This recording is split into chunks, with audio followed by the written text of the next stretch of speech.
तरह से मेरे साथ सुलूक हुआ है उस बारे में मैंने वही बात की, वही हमारी आज ब्रीफ जो भी मीटिंग हुई उसके बारे में मैंने उन्हें बताया एंड आई होप कि justice be given to me. आपके पीछे कौन है ये सबको मालूम है, राजनीतिक दल है, कौन से फोर्सेस है। आप पहले आप अपने अंतरात्मा में झांक कर देखिए कि मैं क्या अपराध किया है। देखिए, महाराष्ट्र सरकार को ऐसा लगता है कि महाराष्ट्र में हमारी लड़ाई कोरोना से नहीं है, हमारी लड़ाई कंगना से है। ऐसा है, मुंबई हो या महाराष्ट्र हो, उसका जो भी कोई अवमान करता है, अपमान करता है, और ऐसे व्यक्ति को केंद्र शासन Y+ की सुरक्षा देती है। मुझे लगता है कि इसी तरह का मतलब इनका बदला लेने के लिए, इनका सूट लेने के लिए ये कार्रवाई मुंबई महानगर प्रशासन से हो रही है। फ्रीडम टू एक्सप्रेस सबके लिए बोलना, अपना विचारधारा रखने का अनुमति है। बदनामी करते हो, कीचड़ उछालते हो, और अगर उसके बाद अगर लोगों के मन में कोई गुस्सा पैदा होता है तो आप सरकार को क्यों दोष देते हो? एक प्रकार से ये स्टेट स्पॉन्सर्ड टेरर जैसी अवस्था महाराष्ट्र में तैयार हो रही है। नमस्कार, आप देख रहे हैं हम लोग और मैं हूं नगमा। हम एक ऐसे दौर में हैं जहां पर चौतरफा समस्याएं हमें घेरे हुई हैं। सीमा पर चीन की सेना डटी है। एक वायरस ने पूरी दुनिया समेत भारत को अपनी चपेट में ले रखा है।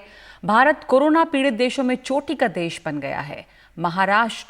खुद महाराष्ट्र में जहां पर अभी कंगना बनाम शिवसेना का मामला चरम पे है, वहां पर कोरोना केसेस 1 मिलियन के पार हैं। खस्ता हाल अर्थव्यवस्था बिल्कुल ही लुढ़क गई, बेरोजगारी दर भयावह है। लेकिन देश पिछले 3 महीनों से सुशांत सिंह राजपूत और रिया चक्रवर्ती में उलझा हुआ है। पहले ये मामला बिहार बनाम महाराष्ट्र हुआ, केंद्र सरकार बनाम राज्य सरकार बना, और फिर अभिनेत्री कंगना रनौत ने खुद ब खुद इस मामले की कमान संभाल ली। उन्होंने उसके बाद महाराष्ट्र की तुलना पाक अधिकृत कश्मीर से कर दी, और तनातनी तब शुरू हो गई जब सुशांत सिंह राजपूत की मौत के बाद कंगना ने मुंबई पुलिस के खिलाफ मोर्चा खोल दिया। शिवसेना नेता संजय राउत और कंगना के बीच विवाद इतना बढ़ा कि उसके बाद शिवसेना, जो कि बीएमसी पे हावी है, बीएमसी ने कंगना के दफ्तर को लेकर नोटिस थमा दिया और 24 घंटे के अंदर ही दफ्तर का एक हिस्सा तोड़ दिया गया। उसके बाद क्या था, खुद को मराठा मानुस की अलंबरदार कहने वाली, यानी इनका जो झंडा बुलंद किए हुए हैं मराठा मानुस का, ऐसा अपने आप को मानने वाली शिवसेना के लिए एक नया मोर्चा खुल गया। और फिर हिमाचल के मुख्यमंत्री भी हिमाचल की बेटी कंगना की सुरक्षा की मांग करते हुए सामने आ गए। उसके बाद तो कंगना रनौत अब सीधे उद्धव ठाकरे पर निशाना साध रही हैं। लेकिन शिवसेना की मनमानी की एक और भयानक तस्वीर सामने आई है, जब शाखा प्रमुख, जो कांदिवली की शाखा प्रमुख हैं, कमलेश कदम के नेतृत्व में शिवसेना कार्यकर्ताओं के ग्रुप ने कांदिवली में रह रहे एक पूर्व नेवल अधिकारी मदन शर्मा पर हमला कर दिया। और हमला क्यों कर दिया? क्योंकि मदन शर्मा ने एक पॉलिटिकल कार्टून फॉरवर्ड किया था जिसमें सोनिया गांधी, उद्धव ठाकरे और शरद पवार पर कटाक्ष था, और इस राजनीतिक कार्टून को उन्होंने अपनी सोसाइटी के किसी ग्रुप में फॉरवर्ड किया था। किसी ने उनकी शिकायत की, और उसके बाद ये तमाम सीसीटीवी में जो कैद की हुई हैं तस्वीरें, उसमें आप देख सकते हैं कि लोग आए जिसमें शिवसेना के कार्यकर्ता थे, शाखा प्रमुख थे, उन्होंने हमला कर दिया इन पर, मदन शर्मा पे। तो इसलिए सरकार ये सवाल उठ रहा है कि सरकार की मेहरबानी पर शिवसेना की मनमानी जो है वो चल रही है।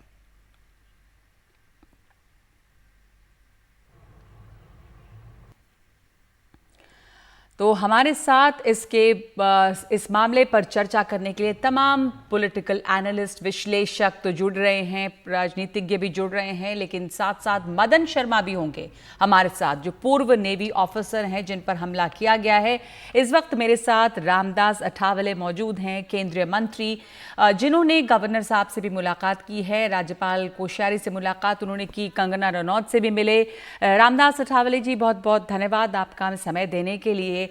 अब जो नए बयान आए हैं, मैं उस पर आपकी प्रतिक्रिया पहले तो चाहूंगी। एक तो कंगना रनौत जो है वो मिल चुकी हैं गवर्नर से, उन्होंने सुरक्षा की मांग की है, इंसाफ की गुहार लगाई है। आपने भी गवर्नर साहब से मुलाकात की थी। अब ये कह रहे हैं मुख्यमंत्री उद्धव ठाकरे कि मैं अब मुख्यमंत्री का जो मुखौटा हटा के अगर बात करूंगा तब जवाब दूंगा, लेकिन पॉलिटिक्स का, इस पे पूरी पॉलिटिक्स हो रही है, लेकिन अभी मैं कोरोना में व्यस्त हूं इस समय में। लेकिन लग तो ऐसा रहा है कि ये महाराष्ट्र सरकार बनाम कंगना है, जबकि महाराष्ट्र सरकार को इस समय कोरोना से जूझना चाहिए था। पर जो राजनीतिक प्रतिक्रियाएं सामने आई हैं उस पर आप क्या कहेंगे? संजय राउत भी ये कह रहे हैं कि शिवसेना तमाम चीजें नोट कर रही है, अभी कुछ कह नहीं रही। तो क्या मतलब हुआ कि नोट कर रही है, यानी क्या ये भी धमकी है?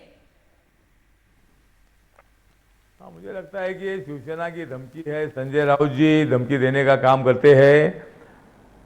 संजय राउत जी हमारे मित्र है, लेकिन संजय राउत जी मतलब जिन्होंने कंगना जी को भड़काने का काम किया, उनको हरामखोर बोला, उनको नौटी बोला, उनका मुंह तोड़ देंगे, इसी तरह की भाषा शिवसेना ने की। और कंगना के तरफ से कुछ बातें हुई, उससे हर बात से हम सहमत नहीं है, लेकिन उसके बावजूद भी कंगना एक अभिनेत्री है, मुंबई में 16 साल से रहती है, और कंगना को धमकी देना, कंगना को मुंबई में आने नहीं देंगे ये बोलना, ये बात ठीक नहीं थी। इसलिए मेरे पार्टी ने निर्णय लिया कि हम कंगना का संरक्षण करेंगे। अगर शिवसेना उसका मुंह तोड़ने के लिए आएगी तो शिवसेना को हमारा कहना है कि पाकिस्तान का मुंह तोड़ो, चाइना का मुंह तोड़ो, कंगना का मुंह तोड़ने से क्या मिलेगा आपको?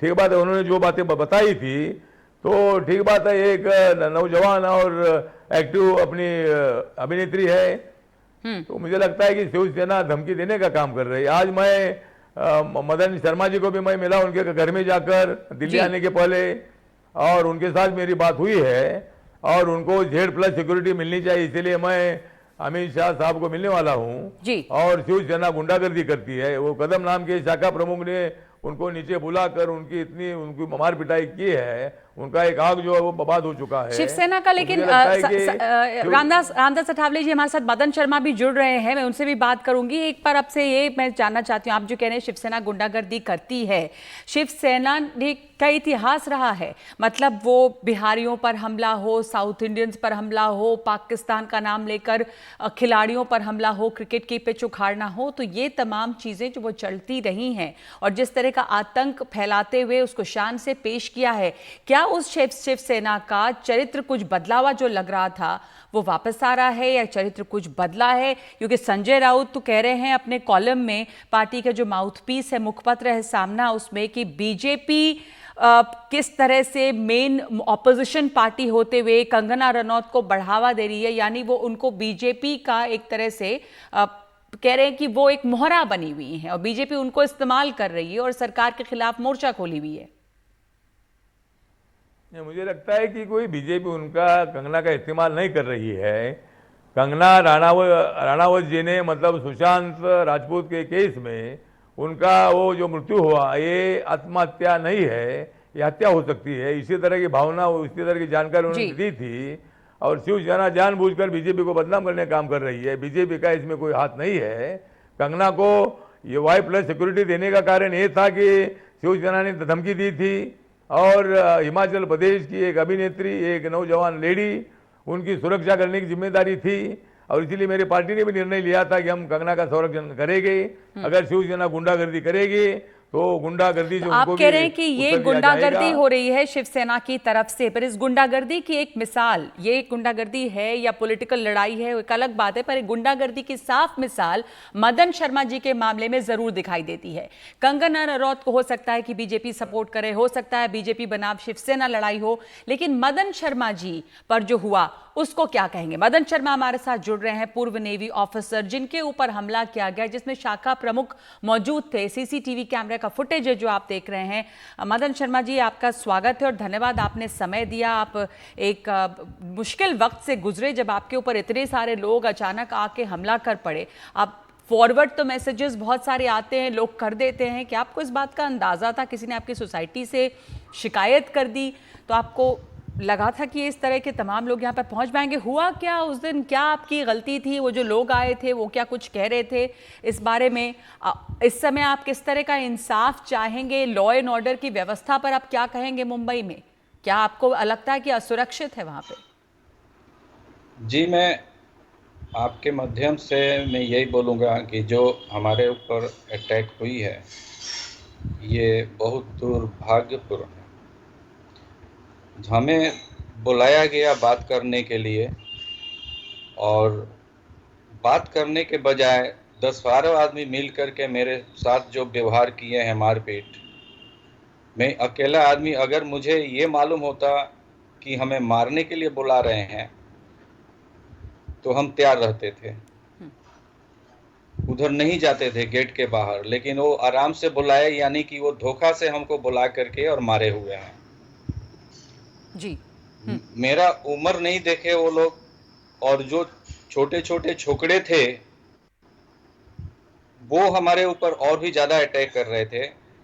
आपके माध्यम से मैं ये बोलूँगा कि जो लड़के इस तरह के मारपीट में जो साथ देते हैं, ये उनके माता पिता का ये बैकग्राउंड का मालूम पड़ता है कि उनका बैकग्राउंड क्या है, उनका संस्कार क्या है। जी हाँ, बिल्कुल। क्या मैं चाहता हूं कि क्या वो अपने माता पिता को इस तरह से दुर्व्यवहार करते हैं? मैं आपके माध्यम से ये बोलना चाहता हूं कि जो लड़कों को, छोटे छोटे लड़कों को जो जवान हैं, उनको जो जॉब देना चाहिए, तो अपने कार्यकर्ता जो हैं दबंग को लेकर के और उन्हें मारपीट करवाते हैं, ये सोच करके कि उनकी मदद कर रहे हैं पैसा दे करके। लेकिन उनको जो है, नौजवान हैं, उनको नौकरी देना चाहिए अगर मदद करना चाहिए तो नौकरी नहीं दे पा रही है सरकार, तो इनको इस तरह की गुंडागर्दी में लगा दे रही है। नौकरियां नहीं हाँ, है तो ये हो रहा है। तो इस समय जो कानून व्यवस्था है, आपने एक बात ये भी कही कि आप कह रहे हैं कि अगर कानून व्यवस्था की देखरेख नहीं कर सकते हैं मुख्यमंत्री, तो फिर मुख्यमंत्री पद पर रहने का क्या फायदा? मुख्यमंत्री पद छोड़ें। पर क्या आप अभी तक उसके बाद आपको लोगों ने सुना, किसी तरह का आपको सुरक्षा मिली, कोई इंसाफ मिला? आप क्या चाहते हैं? जो हुआ आपके साथ, जाहिर है कि उसको कुछ ये नहीं कि हम उसको हटा सकते हैं, मिटा सकते हैं, पर लगता है कि कुछ इंसाफ मिले। इस तरह की गुंडागर्दी हुई है, कैमरे पर तमाम चीजें हैं। देखिए, जो अभी मेरे साथ हुआ है ये तो मैं 1 साल से देख रहा हूं, मैं जगह जगह।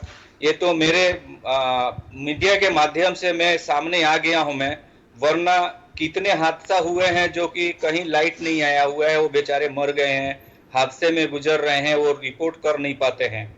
और ये कंटिन्यूअस महाराष्ट्र में हो रही है 1 साल से। तो मैं उद्धव ठाकरे जी से मैं ये चीफ मिनिस्टर साहब से बोला हूं मैं कि ये मैं दरखास्त करूंगा कि आप अगर देखभाल नहीं कर सकते हो तो आप रिजाइन कर दीजिए और जनता को दूसरा गवर्नमेंट चुनने दीजिए जो कि महाराष्ट्र का देखभाल कर सके और उसमें कानून व्यवस्था को बराबर कर सके। जी, मदन शर्मा जी, आपने बड़ी बात कही। मैं रामदास अठावले जी से पूछना चाहती हूँ, जो बात मदन शर्मा कह रहे हैं कि आप मीडिया के माध्यम से वो सामने आ गए, पर बहुत सारे मामले जो हैं वो सामने नहीं आते हैं और ये लगातार चल रहा है। हम सब जान रहे हैं, खबरें पहले भी आई हैं मीडिया में, रामदास अठावले जी की शिवसेना के कार्यकर्ता, उन्हें बहुत तरह के हमले किए हैं, मुंबई कर बनाम जो दूसरे राज्य के लोग हैं, इस तरह की चीज़ों के लिए शिवसेना नहीं जाती रही और उसके लिए शर्माती भी नहीं रही। उन्होंने इसको अपना वोट, अपना पॉलिटिक्स अपनी बनाई, इस तरह की बातों को। क्या कानून व्यवस्था है, क्या उसकी शिवसेना में कुछ बदलाव आया है, या जो अभी कह रहे थे मदन शर्मा कि ये लगातार चल रहा है महाराष्ट्र में, क्या स्थिति है? क्या वाकई जो कंगना रनौत कह रही हैं कि वो असुरक्षित महसूस करती हैं, उन्होंने पीओके की बात कर दी मुंबई को लेकर, इस पर बहुत आग बबूला हो गए संजय राउत की, कैसे बीजेपी उनका समर्थन कर रही है, वो पीओके बता रहे हैं इसको, क्या ऐसी स्थिति है वहाँ पे? हाँ, मुझे लगता है कि जिस तरह अभी मदन शर्मा जी ने बताया है कि मुंबई में लॉ एंड ऑर्डर नहीं दिखाई दे रहा है, माननीय उद्धव ठाकरे जी की सरकार है और इस सरकार ने ठीक काम करना चाहिए। पर क्या बदल गया है मुंबई पार्टी में? के लोग, शिवसेना के लोग, मुंबई एक कॉस्मोपॉलिटन शहर है, मतलब सबसे इसी तरह सुरक्षित। नहीं, मुंबई में हर एक आदमी को सुरक्षा देने की जिम्मेदारी या माननीय उद्धव ठाकरे सरकार की है, लेकिन मदन शर्मा जैसे लोगों की पिटाई हो रही है, कंगना को धमकी दी जा रही है, तो इसी तरह के मामले सामने आ रहे हैं। कंगना का जो ऑफिस था पाली हिल में, बांद्रा में, उसको तोड़ दिया है। तो कानून हाथ में लेकर जो काम चल रहा है, इसीलिए मुझे लगता है कि यहाँ राष्ट्रपति रूल लागू करने की आवश्यकता है। अगर सरकार इसी तरह का काम करती रहेगी तो राष्ट्रपति शासन लागू करके बाद में यहाँ इलेक्शन आनी चाहिए, और मुझे लगता है कि दूध का दूध पानी का पानी होना चाहिए। तो ऐसा मुझे लगता है मैडम। आप कह रहे हैं कि यहाँ पर राष्ट्रपति शासन होना चाहिए, यहाँ पर कानून व्यवस्था बहुत ज़्यादा खराब हालत में है। हमारे साथ बहुत बहुत धन्यवाद आपका रामदास अठावले जी। हमारे साथ बाकी मेहमान जो जुड़े हुए हैं उनसे हम इस चर्चा को आगे बढ़ाना चाहेंगे। हमारे साथ विजय चोरमारे हैं जो कि सीनियर एडिटर हैं महाराष्ट्र टाइम्स के, संजय गुप्ता राजनीतिक विश्लेषक हैं, वेंकटेश केसरी हैं जो वरिष्ठ पत्रकार हैं, और साथ ही हमारे साथ अतुल भटखलकर हैं बीजेपी विधायक महाराष्ट्र के, सचिन सावंत हैं प्रवक्ता कांग्रेस के। ये तमाम लोग हमारे साथ जुड़े हुए हैं। सचिन सावंत, आपने सुना कि महाराष्ट्र में जो खास करके मुंबई जैसा शहर, जहां पर जो कॉस्मोपॉलिटन शहर है, जो बहुत सुरक्षित माना जाता है, देश में सबसे सुरक्षित, वहां पे कानून व्यवस्था पर सवाल उठाया जा रहा है। सरकार अलायंस में है आपकी, क्या ऐसा हो गया है? एक नेवल ऑफिसर पर हमला हो जाता है, उसको जस्टिफाई करती है शिवसेना, कहती है कि ये एक रेज में एक स्पॉन्टेनियस एक्शन है, उस पर कुछ क्या मतलब किस तरह से हम इसको जस्टिफाई कर सकते हैं? देखिए, जिस तरह से वो जो हमला हुआ है निश्चित तौर पर वो निंदनीय है, इसमें कोई दो राय नहीं। कोई भी व्यक्ति हो, नेवल ऑफिसर हो या कोई व्यक्ति हो, अगर इस तरह से हमला होता है और उसकी आजादी के ऊपर, अगर अभिव्यक्ति स्वातंत्र्य के ऊपर हम लोग थोड़ा सा नियंत्रण लाने की कोशिश इस माध्यम से होती है, तो उसका निश्चित तौर पर हमको उसकी भर्त्सना करनी चाहिए। इसी वजह से अगर देखा जाए तो उसके वो जिन्होंने हमले किए उनके ऊपर कार्रवाई भी की गई है, 6 लोगों के ऊपर एफआईआर भी दर्ज हुआ है।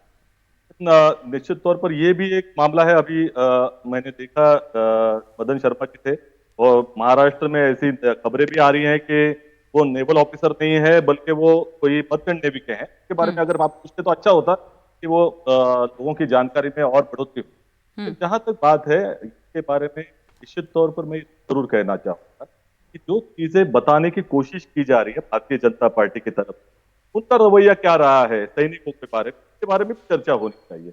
इसका कारण है आज ही एक मामला उठा हुआ है, एक सोनू महाजन करके पूर्व सैनिक के ऊपर भारतीय जनता पार्टी के सांसद ने हमला किया था 2016 में, और उसको तलवार से मारा था। उसके बाद में 3 साल तक फडणवीस सरकार थी, उन्होंने उसके ऊपर एफआईआर दर्ज नहीं करवाया। पुलिस के ऊपर बहुत प्रेशर तक, भारतीय जनता पार्टी के वो उस समय एमएलए थे, विधायक थे, लेकिन उनको हाईकोर्ट में जाना पड़ा। हाईकोर्ट ने उनको डायरेक्शन दिया कि उसके ऊपर एफआईआर दर्ज की जाए, तभी एफआईआर दर्ज हो गई, लेकिन तभी भी अरेस्ट नहीं हुई। बीच में उस जो पूर्व सैनिक को तड़ीपार किया गया, उसको एक्सटर्मिनेट किया गया, उसको जेल में डाला गया, उसका शोषण किया गया, और उसके बाद में आज हमको लोकतंत्र की सीख भारतीय जनता पार्टी की तरफ से मिल रही है। बहुत मैं तो समझता हूं कि बहुत सावंत जी, मैंने आपकी बात सुनी, पर आपकी बात सुनकर यही सवाल मन में उठ रहा है कि हमाम में सब नंगे हैं, बीजेपी कैसे सीख दे सकती है? उन्होंने तो खुद ऐसा किया है। ये कोई तर्क, मदन शर्मा अगर मान लीजिए मर्चेंट नेवी के हैं, मदन शर्मा कुछ ना भी पद पे होते, उससे क्या फर्क पड़ता है? क्या किसी आम नागरिक पर इस तरह से एक मैसेज फॉरवर्ड करने के लिए, मैसेज फॉरवर्ड ना भी करें, कोई आलोचना भी करें अगर सरकार की, तो क्या ये छूट होनी चाहिए कि लोग गुंडे आ जाएं और आके हमला कर दें? यहां कंगना रनौत का मामला मान लीजिए पॉलिटिकल है, आरोप लग रहे हैं संजय राउत की तरफ से, शिवसेना की तरफ से कि वो बीजेपी का उनको बैकिंग है, पर आम नागरिक उनका क्या है? और कैसे आप ये कह सकते हैं कि बीजेपी ने ये किया इसलिए क्यों सीखते? पर बीजेपी से भी अब जवाब चाहेंगे, और हमारे साथ अतुल भटखलकर जुड़ रहे हैं। जी जी, मुझे थोड़ा सा जवाब देने दीजिए इसके बारे में। मैंने तो पहले ही निंदा कर दी थी मदन शर्मा जी के ऊपर जो हमला हुआ। ये तो नहीं कि हमने तो निंदा कर दी, अब आगे बढ़े, बीजेपी हमें क्यों बोलेगी? ये मतलब इसके ऊपर सवाल अगर उठते हैं, दर्ज हो चुकी है, अगर 6 लोगों के ऊपर एफआईआर दर्ज हो चुकी है, कार्रवाई हो चुकी है, तो अब सवाल मतलब कैसे, किस तरह से निकलता है कि सरकार इसके बारे में कार्रवाई नहीं कर रही? ये कि ये पहली दफा नहीं है जब शिवसेना इस तरह की हरकतों को लेकर सामने आई है। शिवसेना को हम सब सालों से देख रहे हैं, और वो इस बात पर बड़ा गर्व भी महसूस करते थे कि क्रिकेट की पिच को खोद दें, बिहारियों पर हमला करें, साउथ इंडियंस पर हमला करें, और इस तरह की जो पॉलिटिक्स थी वो उनकी पॉलिटिक्स रही है गर्व से। तो वही शिवसेना अभी भी दिख रही है या आप अलायंस में आने से कुछ उसका चरित्र बदला है? आप लोगों ने एक किसी पॉलिटिक्स के तहत अलायंस की थी, इसलिए मैं आपसे पूछ रही हूँ। देखिए हम लोगों की महाराष्ट्र विकास आघाड़ी सरकार जो स्थापित हुई थी वो लोकतंत्र की रक्षा करने के लिए हुई थी। भारतीय जनता पार्टी के देश भर में जिस तरह से लोकतंत्र के लिए खतरा बन चुकी है, उसके खिलाफ हम लोगों ने एक गठबंधन बनाया था। हमको मालूम है कि शिवसेना की सोच अलग है, उनका तरीका अलग है, लेकिन जो कॉमन मिनिमम एजेंडा हम लोगों ने रखा था, प्रोग्राम रखा क्या था, वो कॉमन मिनिमम एजेंडा पे अटी? मैं आपके पास वापस आऊंगी। अतुल भटकलकर, जैसा सवाल उठाया था वो भी वाजिब है कि बीजेपी किस तरह सीख दे रही है, यहाँ पर सिर्फ सियासत ही सियासत हो रही है, लेकिन आप इस पर क्या कहेंगे? और ये जो हो रहा है और जो आरोप लग रहे हैं कि ये सिर्फ और सिर्फ पॉलिटिक्स है और ये तमाम लोग मोहरे बनाए जा रहे हैं केंद्र बनाम महाराष्ट्र सरकार के बीच में जो राजनीति चल रही है। नहीं, पहली बात तो जो परसों की घटना है उसके बारे में कांग्रेस ने जो भी अभी तत्वज्ञान सिखाने का प्रयास किया, पहली बात तो कांग्रेस के प्रवक्ता तो है नहीं टीवी के ऊपर, कोई भी चैनल के ऊपर, ये तो कांग्रेस के प्रवक्ता है। उन्होंने पहले तो इस बात का जवाब देना चाहिए। आप कह रहे हैं शिवसेना के प्रवक्ता नहीं है? हाँ, वही ना बोल रहा हूं मैं, कांग्रेस के प्रवक्ता हैं जी। शिवसेना इस पे बोल नहीं रही। शिवसेना ने तो आज परसों समर्थन किया है। उन्होंने कहा है जब जब कॉन्स्टिट्यूशनल पोस्ट के ऊपर रहने वाले लोगों के ऊपर इस प्रकार की अटैक होंगे, कानून व्यंग्य चित्र निकाला जाएगा, तब इस प्रकार की प्रतिक्रिया आएगी। ये पहली बात। कांग्रेस ने अपनी अधिकृत भूमिका इस बारे में स्पष्ट करने की चाहिए। सचिन सावंत जी ने अभी जो कहा वो भी उनका मुखौटा है। जाते जाते उन्होंने बोल दिया, अभी ऐसी भी बात चल रही है कि नौदल अधिकारी थे ही नहीं, वो तो मर्चेंट नेवी के अधिकारी थे, वो रहते थे तो वो अच्छा होता था कि उन्होंने बोलना चाहिए। मैंने 15 मिनट पहले ट्विटर के ऊपर वो एक्स इंडियन नेवी का उनका जो आई कार्ड होता है वो आई कार्ड मैंने ट्वीट किया है। He retired as chief engineer from Indian navy. लेकिन अभी ये सचिन सावंत जी के दिमाग में कहां से आया? तो संजय राउत ने आज दोपहर में 4:30 बजे ये बोल दिया कि अतुल भटकलकर ने तो झूठ बोल दिया लोगों को। और इसके लिए इतने घिनौने स्तर पर शिवसेना तो आई ही है, उसके साथ साथ कांग्रेस के लोग आए हैं। तीसरी बात, कार्रवाई की। पहली बात, कार्रवाई की तो क्या ऐसा नहीं किया हमारे ऊपर, लोगों के ऊपर एक, और कार्रवाई की यानी क्या की? पूरी लिपापोती करने का काम किया। आपके सीसीटीवी फुटेज आप जो दिखा रही है उसमें सबको, दुनिया को दिख रहा है कि सोसाइटी के गेट से वो अंदर आए, लिफ्ट तक वो पहुंचे थे शर्मा जी, तो उनको पकड़ के खींच के बाहर निकाला, उधर ही उनको मारा। उसके बाद सिक्योरिटी केबिन के पीछे लेकर उनको बहुत मारा। उनके वो तो दिख रहा है साफ आपके ऊपर, यानी कि बीजेपी के ऊपर सवाल ये उठ रहा था कि आप इस समय जो सीख दे रहे हैं, इस तरह की हरकतें बीजेपी के कार्यकर्ता भी करते रहे हैं और कर रहे हैं। बहरहाल अफसोस की बात यह है कि इस समय इस पे भी राजनीति हो रही है कि मदन शर्मा, जिन पर शिवसेना के गुंडे हमला करते हैं, वो नेवी ऑफिसर थे या मर्चेंट नेवी के? ये एक वो नेवी ऑफिसर हो या मर्चेंट नेवी के ऑफिसर हो या कोई किसी भी तरह के ऑफिसर नहीं हो, क्या ये एक अधिकार देता है कार्यकर्ताओं को कि वो आकर इस तरह की मारपीट करें? हमारे साथ और भी लोग जुड़े हुए हैं। वरिष्ठ पत्रकार विजय चोरमारे हैं, संजय गुप्ता, वेंकटेश केसरी। एक छोटा सा ब्रेक लेती हूं, फिर मैं उनकी राय इस पर लूंगी।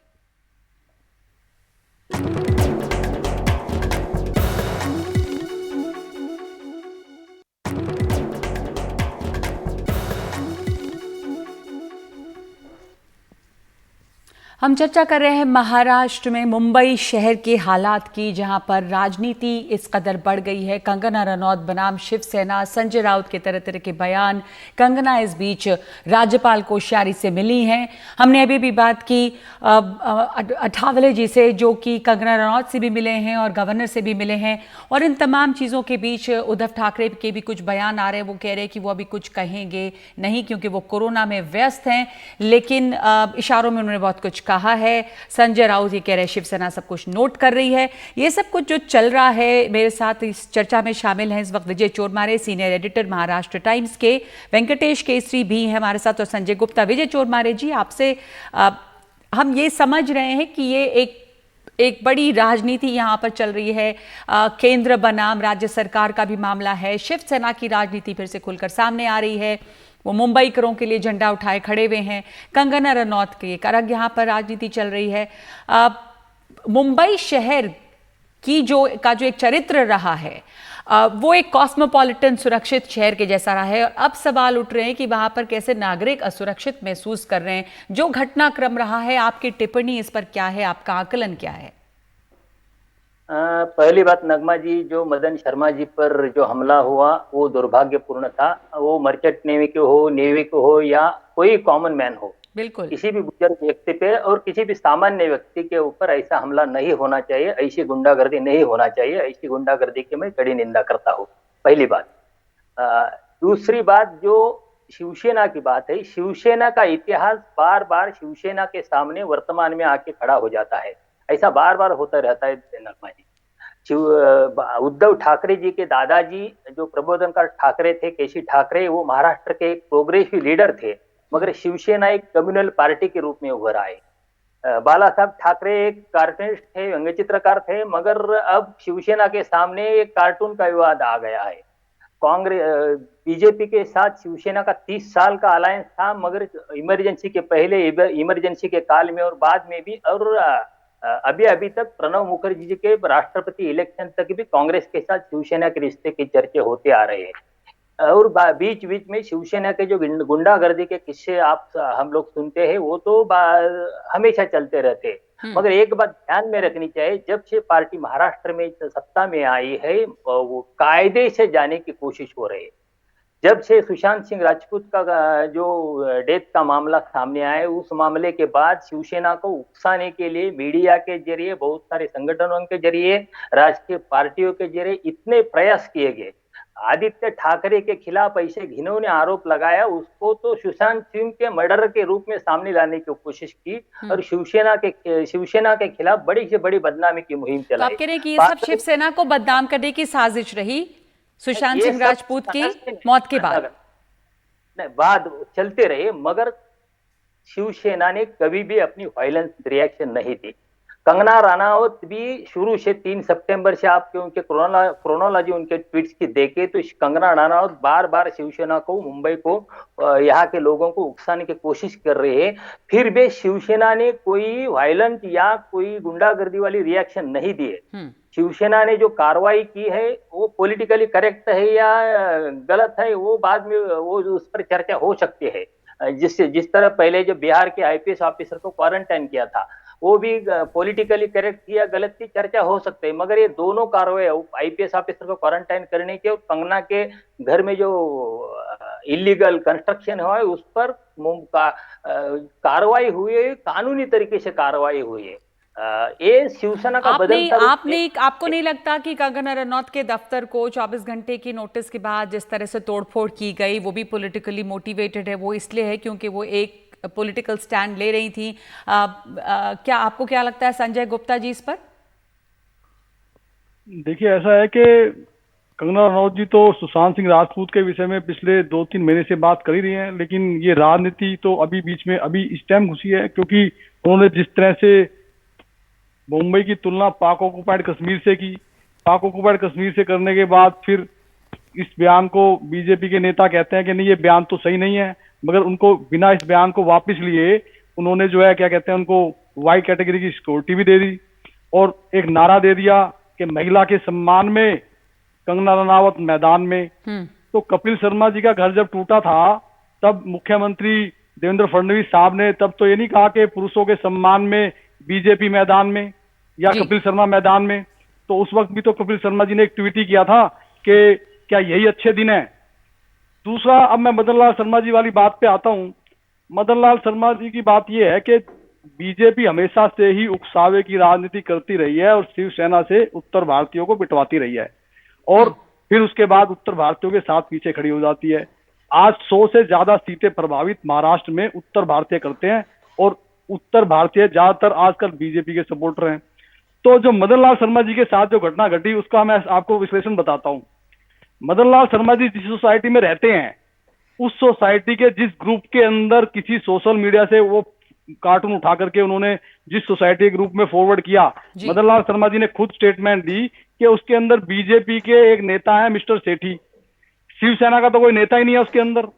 जब शिवसेना का उनका नेता ही नहीं है तो शिवसेना के नेता को जो कार्टून फॉरवर्ड किया गया वो बीजेपी के नेता नहीं तो किया, क्योंकि बीजेपी के नेता ही जानते हैं कौन शिवसेना और बीजेपी तो एक ही बात रही है हमेशा से ही, 30 साल से सबको पता है। तो वो उनका एड्रेस, उनका नाम, उनका पता, सब कुछ वो उनके तो पास पहुंचाने वाले शिवसेना जो भी कर रही है वो बीजेपी के उकसावे पे कर रही है। इस समय शिवसेना और बीजेपी साथ नहीं है, अलायंस में वो आघाड़ी जो है वो कांग्रेस के साथ है।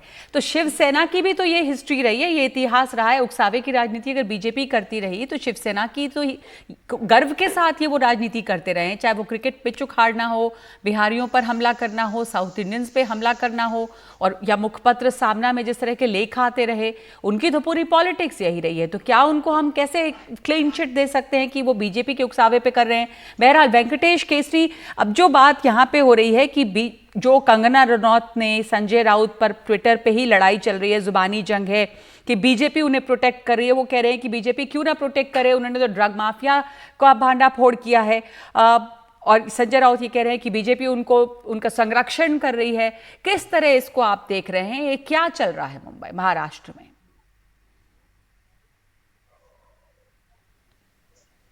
वेंकटेश केसरी जी। हाँ जी, ऐसा है कि आपने जो शिवसेना के बारे में कहा है, तो शिवसेना इतनी बुरी पार्टी है तो बीजेपी ने उसके साथ में अलायंस क्यों किया? इतने साल से लंबा उनका इतिहास रहा है। सही बात है, मैंने बुरी पार्टी है या नहीं पार्टी है, पर ये इतिहास रहा। कांग्रेस ने ही अलायंस अभी क्यों कर लिया? क्या उसका चरित्र बदल गया है? मैं तो ये पूछ रही हूँ कि इसका तो इतिहास पार्टी का ये रहा है। बीजेपी ने अलायंस क्यों किया, सही बात है, पर ये हाँ बीजेपी वाले जवाब दें कि ऐसी पार्टी रही है, अब हमेशा से करती रही है इस तरह की। पर अभी इस पूरे पॉलिटिकल घटनाक्रम को आप कैसे देख रहे हैं? किस तरह की पॉलिटिक्स चल रही है? शिवसेना को घेरा जा रहा है बीजेपी के जरिए। वेंकटेश जी। और अलायंस में सिर्फ रामदास, हाँ मेरी आवाज आ रही है? जी आ रही है। सिर्फ बीजेपी के लोग बीजेपी के लोग उसके ऊपर रिएक्शन दे रहे हैं, और अलायंस में सिर्फ रामदास आठवले है जो दलित पैंथर से आते हैं और वर्चुअली आज बीजेपी की बी टीम जैसी बात कर रहे हैं। तो सवाल वो बात नहीं है कि मारना पीटना नहीं है, तालियां दोनों तरफ से बजी है। ऐसा है कि कंगना रनावत ने जो उखाड़ना है उखाड़ लो, उद्धव ठाकरे तेरी घमंड में उतारूंगी, इस तरीके से भाषा अगर उसका इस्तेमाल किया तो उसको रिएक्शन तो शिवसेना से आनी है, कोई भी पार्टी से आनी है। अगर यही भाषा अगर कोई बीजेपी के वरिष्ठ नेता के बारे में कोई कहता था तो ऐसी रिएक्शन आती थी। कंगना रनावत अपना दायरा बढ़ा रही है।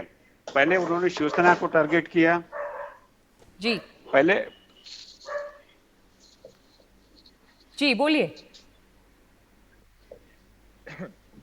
चलिए, आपकी आवाज इस वक्त नहीं आ रही है, हम वापस आएंगे आपके पास, एक ब्रेक लेते हैं। वेंकटेश केसरी जी लौटेंगे। आप जो कह रहे हैं कि इस तरह के भड़काऊ बयान दिए जा रहे हैं दोनों तरफ से, तो ये नहले पे दहले का खेल जो है वो चल रहा है। लौटते हैं हम इस चर्चा पर हम लोग में।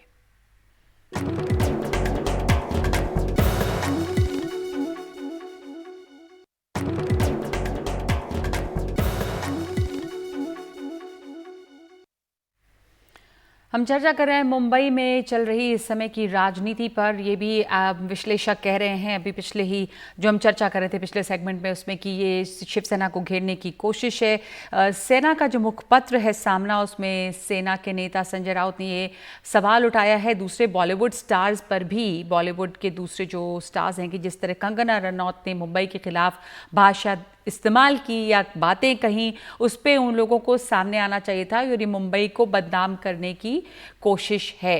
अतुल भटखलकर हमारे साथ अभी भी जुड़े हुए हैं। मैं आपसे पहले आपकी प्रतिक्रिया इसके ऊपर जानना चाहूँगी अतुल जी, और इसके अलावा सचिन सावंत भी हैं, आपसे भी, कि ये जो पॉलिटिक्स में हम जानते हैं कि अभिनेता आए भी हैं, नेता बने भी अभिनेता, ये नेता अभिनेता का गठजोड़ भी रहा।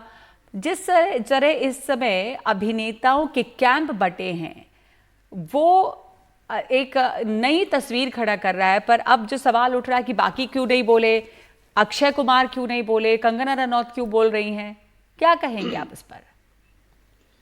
नहीं, पहली बात तो ये बहुत पुराना इस प्रकार का चर्चा का विषय है कि कलाकार राजनीतिक जीवन के बारे में भाष्य करना है या नहीं करना है।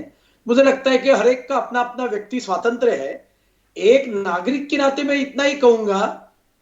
हेलो जी हाँ, नागरिक के नाते मैं इतना ही कहूंगा कि जो भी इस विषय में कमेंट करना चाहता है वो सिलेक्टिव ना रहे कि भारतीय जनता पार्टी की तरफ से कुछ गलती हुई ऐसा लगा तो तुरंत रिएक्शन के पीछे रिएक्शन देने का, और कांग्रेस या लेफ्ट लिबरल लोगों की कितनी भी गलती हो या उनके स्टेट में कुछ भी हो जाए तो रिएक्शन नहीं देने का। पिछले सेगमेंट में हमने सुना, ये सवाल उठाया जा रहा था कि ये तो शिवसेना को भड़काने की कोशिश लगातार चल रही है कंगना रनौत के जरिए भी। अगर किसी भी पार्टी के बड़े नेता के खिलाफ ऐसी भाषा इस्तेमाल होगी तो प्रतिक्रिया आनी ही थी। बीजेपी के नेता के खिलाफ होती तो भी प्रतिक्रिया होती।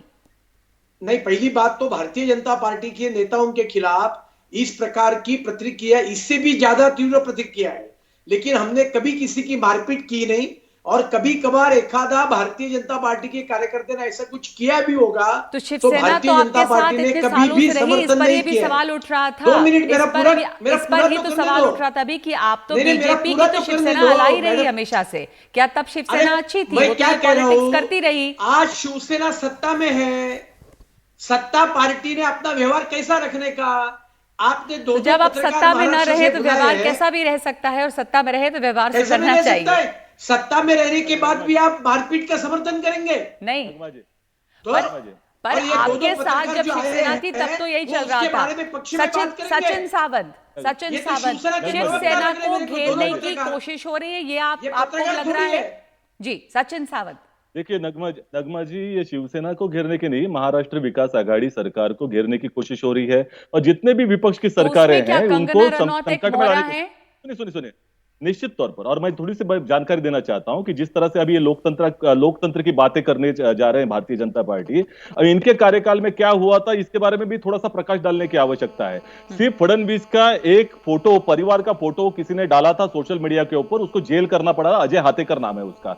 उसी तरह से महादेव बालगुड़े जो पुणे में था, सुनिए बात को, सुनिए बात को, आज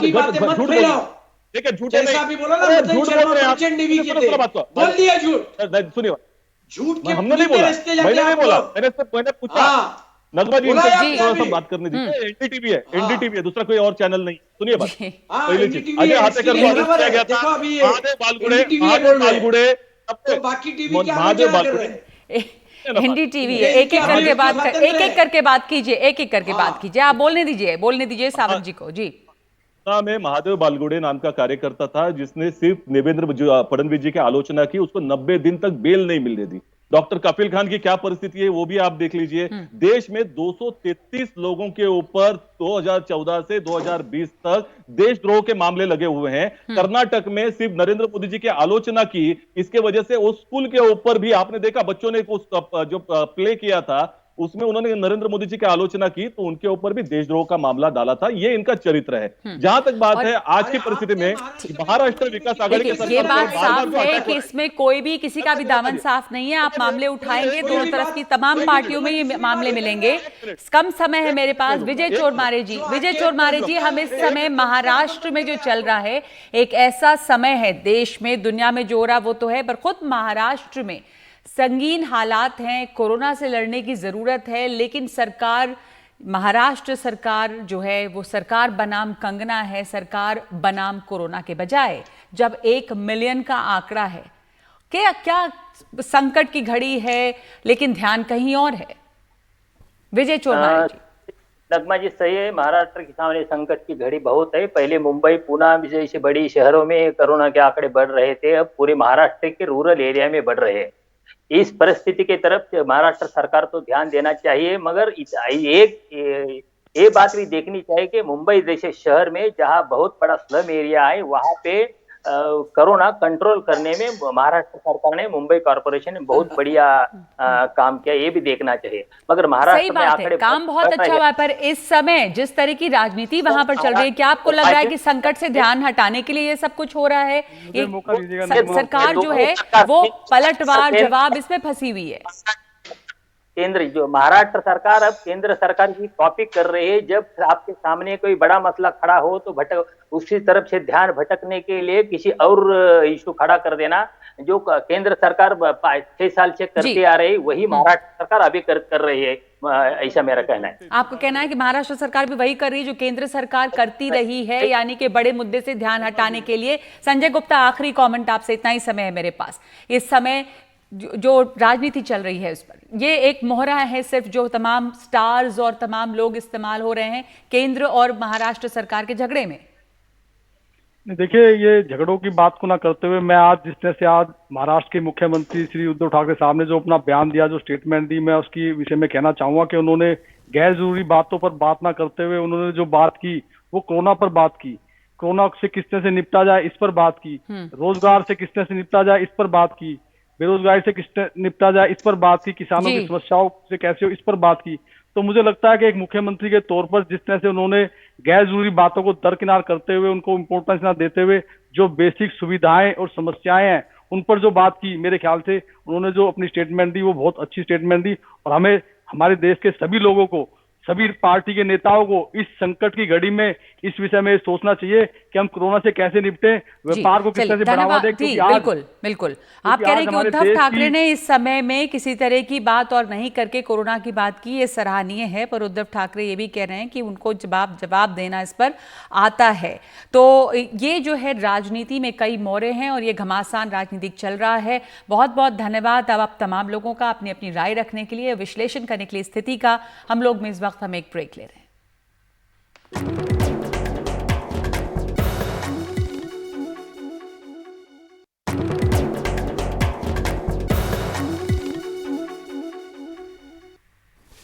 तो हम लोग में हम चर्चा कर रहे थे महाराष्ट्र की राजनीति पर, और एनडीटीवी से बात करते हुए मदन शर्मा, जिन पर शिवसेना के कार्यकर्ताओं ने हमला किया है, जो पूर्व नेवल अधिकारी हैं, उन्होंने ये मांग की है कि वहां पर कानून व्यवस्था की हालत इतनी बुरी है कि मुख्यमंत्री को इस्तीफा दे देना चाहिए अगर वो कानून व्यवस्था को नहीं सुधार सकते। हम आपको बता दें कि शिवसेना के कार्यकर्ताओं ने मिलकर, जिसमें बहुत सारे नौजवान कार्यकर्ता थे, उन्होंने इन पर हमला किया था, जिसका सीसीटीवी फुटेज चल रहा है। उन्होंने एनडीटीवी से एक्सक्लूसिव बातचीत में ये बात कही है कि महाराष्ट्र के मुख्यमंत्री को इस्तीफा दे देना चाहिए, और वो बहुत दुखी हैं कि इन लोगों को बेल भी मिल गई है। तो इस वक्त हम लोग में इतना ही, लौटते हैं खबरों के साथ।